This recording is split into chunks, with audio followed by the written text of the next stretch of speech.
ബിജെപിയെ തോൽപ്പിക്കുവാൻ പ്രായോഗികമായ എല്ലാ സാഹചര്യങ്ങളിലും കോൺഗ്രസ് പാർട്ടിയുമായി സഹകരിക്കുമെന്ന് സിപിഎം ജനറൽ സെക്രട്ടറി എം.എ. ബേബി. ഒരു നിയമവും ബാധകമല്ല എന്ന നിലയിലാണ് കേന്ദ്ര സർക്കാർ പ്രവർത്തിക്കുന്നതെന്നും സംഘപരിവാർ താൽപര്യം സംരക്ഷിക്കുന്നവരായാണ് സംസ്ഥാനത്തിന്റെ ഗവർണർമാർ പ്രവർത്തിക്കുന്നതെന്നും അദ്ദേഹം ആരോപിച്ചു. തിരുവനന്തപുരത്ത് മാധ്യമങ്ങളോട് സംസാരിക്കുകയായിരുന്നു അദ്ദേഹം. ഇന്ത്യയുടെ കോശങ്ങളിൽ വർഗീയതയുടെ വിഷം ബിജെപി നിറച്ചിട്ടുണ്ട്. ഇത് തുടച്ചു മാറ്റണം. ബിജെപിയെ തോൽപ്പിക്കാൻ പ്രായോഗികമായ സാഹചര്യങ്ങളിൽ കോൺഗ്രസുമായി പാർട്ടി സഹകരിക്കും. കോൺഗ്രസ് കൂടി പങ്കെടുക്കുന്ന സമരങ്ങളിലൂടെ മാത്രമേ ബിജെപിയെ പരാജയപ്പെടുത്താൻ കഴിയൂ. ആ യാഥാർത്ഥ്യ ബോധ്യം ഞങ്ങൾക്കുണ്ട്. സിപിഎം ഒറ്റയ്ക്ക് ബിജെപിയെ തോൽപ്പിക്കാമെന്ന പ്രമേയം പാസാക്കിയിട്ട് വല്ല കാര്യമുണ്ടോ എന്ന് അദ്ദേഹം ചോദിച്ചു. കോൺഗ്രസിന്റെ ചിലവിൽ മാത്രമല്ല ബിജെപി വളരുന്നത്. ബിജെപിയെ പരാജയപ്പെടുത്താൻ കോൺഗ്രസിന് നിർണായകമായ പങ്കുവയ്ക്കാനുണ്ട്. അത് അവർ കൂടി മനസ്സിലാക്കണം. കോൺഗ്രസുമായി എവിടെയെല്ലാം സഹകരിക്കാൻ കഴിയുമോ അവിടെയെല്ലാം സഹകരിക്കും. പ്രായോഗികമായി സഹകരിക്കാൻ കഴിയാത്ത സ്ഥലങ്ങളിൽ സഹകരണമുണ്ടാകില്ല. SNDPക്കോ NSSനോ ബിജെപിയുമായി സഹകരിക്കുന്ന പാരമ്പര്യമല്ല ഉള്ളത്. കേരളത്തിന് മാത്രമായി ഒരു നയം രൂപീകരിക്കാനാകില്ലെന്നും എം.എ. ബേബി അഭിപ്രായപ്പെട്ടു. സംഘപരിവാർ സംവിധാനങ്ങൾക്ക് രാജ്യത്തെ 30%-ലധികം ആളുകളുടെ പിന്തുണയുണ്ട്. പൊതുബോധം രൂപീകരിക്കുന്നതിൽ സംഘപരിവാർ വിജയിച്ചിരിക്കുന്നു. ബിജെപിക്ക് പിന്നിൽ അണിനിരക്കുന്നത് മോശമാണെന്ന പൊതുബോധം കേരളത്തിലുണ്ടായിരുന്നു. എന്നാൽ ഇപ്പോൾ ഇന്ത്യ ഭരിക്കുന്ന പാർട്ടിയുടെ കൂടെയാണ് നിൽക്കുന്നതെന്ന പൊതുബോധമാണ് നിലവിൽ സൃഷ്ടിക്കപ്പെടുന്നത്. പാത്തും പതുങ്ങിയും ബിജെപിയുമായി സഹകരിച്ചിരുന്നവർ ഇപ്പോൾ പരസ്യമായി സഹകരിക്കുന്നു. വ്യക്തിപരമായ നേട്ടങ്ങൾക്ക് വേണ്ടി പല പ്രാഞ്ചിയേട്ടന്മാരും ബിജെപിയിലേക്ക് ആകർഷിക്കപ്പെടുന്നു. ബിജെപി ഉയർത്തുന്ന ഭീഷണി വളരെ ഗൗരവമായി കാണേണ്ടതാണ്. സിപിഎമ്മിന്റെ ഭാഗത്ത് ഇക്കാര്യത്തിൽ വീഴ്ചയുണ്ടെങ്കിൽ തിരുത്താൻ തയ്യാറാണ്. സിപിഎമ്മിന്റെ സ്വാധീന മേഖലകളിൽ ബിജെപി ശക്തിപ്പെടുന്നുണ്ട്. ബന്ധപ്പെട്ട കമ്മിറ്റികൾ ഇത് സൂക്ഷ്മമായി പരിശോധിച്ച് നടപടി സ്വീകരിക്കുമെന്നും അദ്ദേഹം കൂട്ടിച്ചേർത്തു.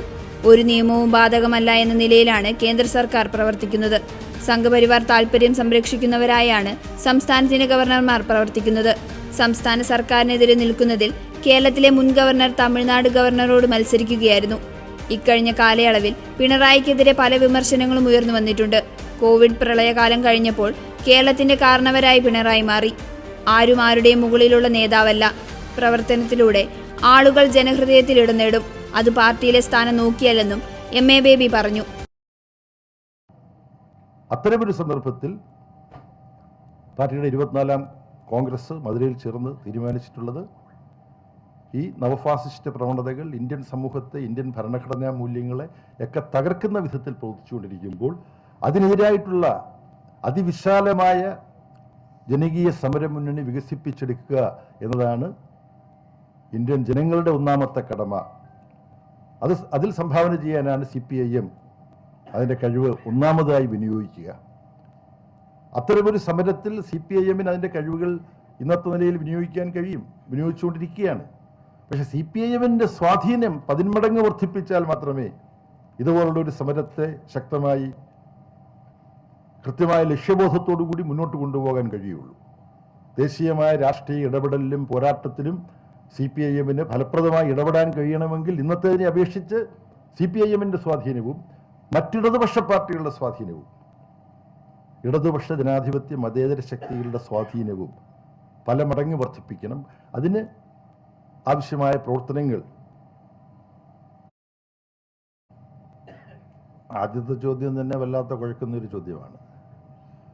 പക്ഷെ ഞങ്ങൾ ആലോചിക്കാത്ത വിഷയമല്ല. ഈ ചോദ്യത്തിൻ്റെ ഉത്തരം എന്നുള്ള നിലയിൽ പറയാവുന്ന കുറേയധികം കാര്യങ്ങളുണ്ട്. പക്ഷെ അങ്ങനെ വിശദമായി ഇതുപോലൊരു പത്രസമ്മേളനത്തിൽ കാര്യങ്ങളിലേക്ക് ഞാൻ കടന്നു പോകണമെന്ന് നിങ്ങളും ആഗ്രഹിക്കുന്നുണ്ടാവില്ല. ഇത് മറുപടി ഇന്നൊഴിയാൻ വേണ്ടിയിട്ട് പറയുന്നതല്ല.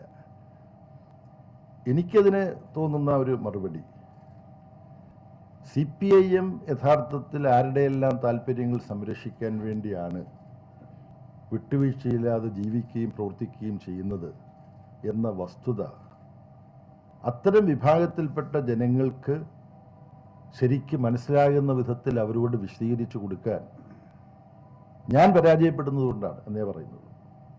ഞാനെന്ന് പറയുമ്പം ഞാൻ ഉൾപ്പെടുന്ന പ്രസ്ഥാനം തൊഴിലില്ലാത്ത ചെറുപ്പക്കാരുടെ താല്പര്യത്തിന് വേണ്ടിയാണ് CPIM നിലകൊള്ളുന്നത്. ഗ്രാമങ്ങളിലും നഗരങ്ങളിലുമുള്ള കൊടിയ യാതന അനുഭവിക്കുന്ന ദരിദ്രം, അവർക്ക് വേണ്ടിയാണ് CPIM നിലകൊള്ളുന്നത്. അതിന് രേഖകളിലല്ലാതെ വ്യക്തമാണ്, സമീപനങ്ങൾ വ്യക്തമാണ്. CPIM ഓരോ പ്രശ്നത്തിൽ ഉന്നയിക്കുന്ന മുദ്രാവാക്യങ്ങൾ ഇവരെല്ലാം ലക്ഷ്യം വെച്ചുകൊണ്ടാണ്. പക്ഷേ ഈ വിഭാഗത്തിൽപ്പെട്ടവർ അവരെന്തുകൊണ്ട് ഇത് മനസ്സിലാക്കുന്നില്ല എന്ന് പറഞ്ഞ് അവരെ കുറ്റം പറയാനല്ല ഞാൻ തയ്യാറാവുക. അവർക്കിത് മനസ്സിലാക്കാൻ കഴിയുന്ന വിധത്തിൽ അവരോടിത് പറയാൻ എനിക്ക് കഴിയുന്നില്ല, പ്രസ്ഥാനത്തിന് കഴിയുന്നില്ല, അവർക്കിടയിൽ പ്രവർത്തിക്കാൻ ബാധ്യതപ്പെട്ടവർക്ക് കഴിയുന്നില്ല. മറുപടിയുടെ ആകത്തുക അതാണ്. അതിനുള്ള ഒരുപാട് കാരണങ്ങളുണ്ട്. അതിനുള്ള കാരണങ്ങളിലേക്ക് പോകുമ്പോൾ ഒന്ന്, ജാതീയമായ ചേരിതിരിവുകളിൽപ്പെട്ട് അത്തരം അണിനിരത്തലുകളിൽ ജനങ്ങൾ വലിയ വിഭാഗം കുടുങ്ങിപ്പോകുന്നു.